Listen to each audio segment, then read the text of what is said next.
Assalamualaikum warahmatullahi wabarakatuh. Ladies and gentlemen, my name is Rentika Waty from UIN Raden Fatah Palembang. I did this research together with my friend. He is Azanu Getar Nusantara from Sriwijaya University.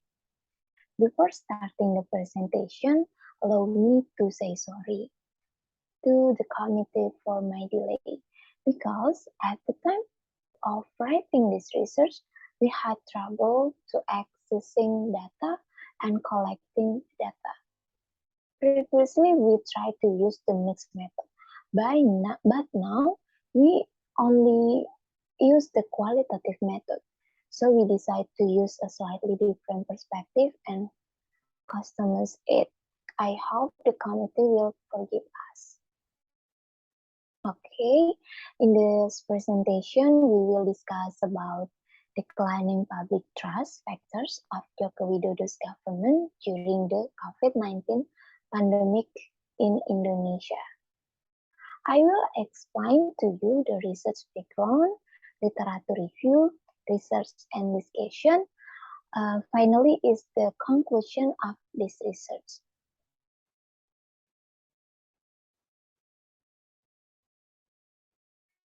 Starting from the government attitude that was less responsive and ignorant about COVID-19, this is a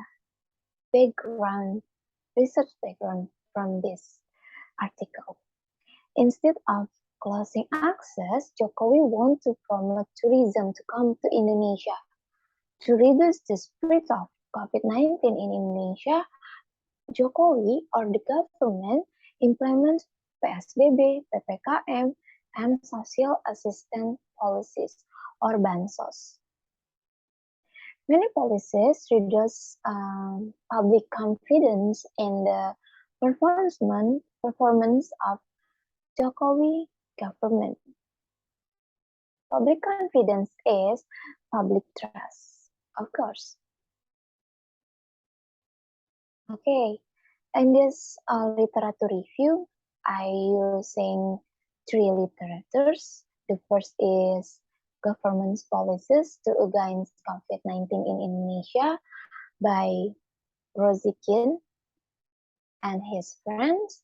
The second is COVID-19 Economic Impacts by Waty. And the third is Public Trust in the Government by Mufti Muslim and his friends.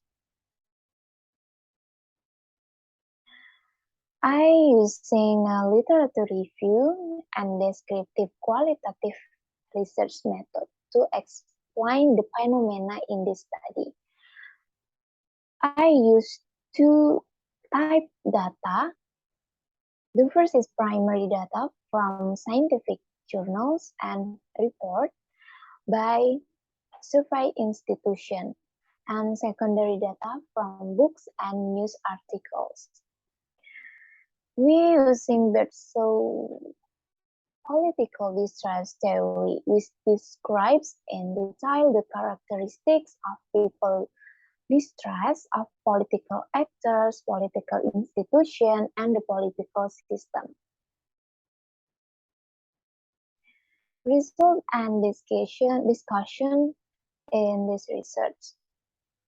Indicators of declining public trust are characterized by low awareness of the COVID-19 vaccination and the implementation of health protocols, distrust of information source from the government, and protests related to several government policies in various sectors. These are declining public trust factors in Joko Widodo governments. The first is inconsistent policies. We can see ever-changing public policy in Joko Widodo governments. The government's implementation PSBB, PPKM, emergency PPKM, and PPKM level 1 into 4. In addition, amidst a pandemic, the government held Pilkada serentak in 1992 has the potential for massive virus transmission. The government's inconsistency is carrying out policies during the COVID-19 pandemic has confused the community, so pros and contra often exist. The second is disinformation and people's perspective on COVID-19 in Indonesia. Public information fails the public to receive information because during the pandemic, government information does not only come from source of information or many information sources. Impacted to low vaccinate, ignore health protocol, and COVID-19 continues to rise up. Impact from low vaccinate is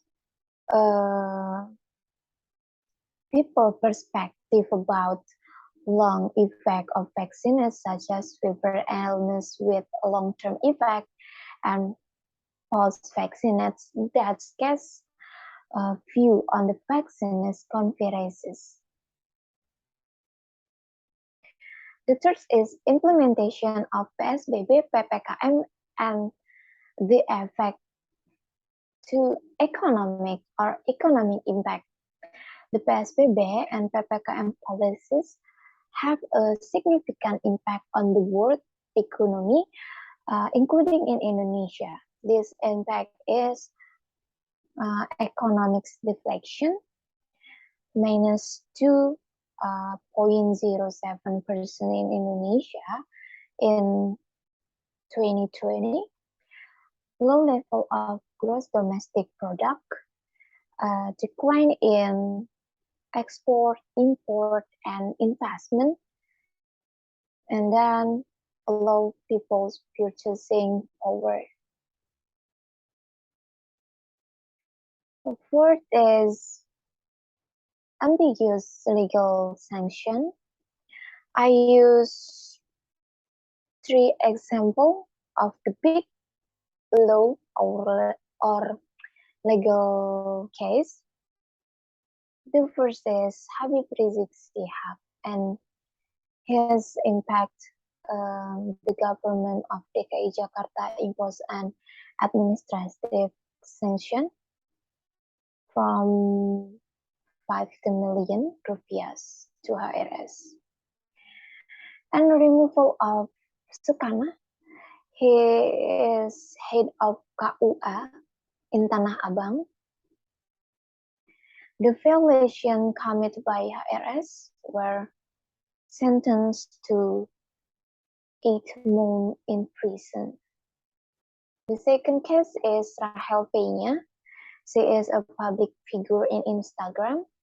She has no deserve of prison. And netizen enforce a cancel culture to hers. And the third case is Juliari Batubara, corruption case. He was only 20 years in prison and fined off for 400 million rupiahs. The conclusion of this research is the decline in public confidence of our public trust is marked by low awareness of COVID-19 in Indonesia. The government inconsistency in implementing policies during the COVID-19 pandemic creates confusion in community, so there are often pros and contra. The corruption case carried out the Juliari Batubara also had a significant impact on public trust in the Jokowi government because there was gaps and ambiguity in its implementation, so people feel that the implementation or application of the law in The Jokowi government during the pandemic is unfair and not be trusted. Okay, finally, I would like to finish this presentation with pantun. Perahu sampan mulai berlabuh, membelah air terlihat keruh. Walau kita berjarak jauh, semangat kita janganlah runtuh. Thank you for your great attention. Wassalamualaikum warahmatullahi wabarakatuh.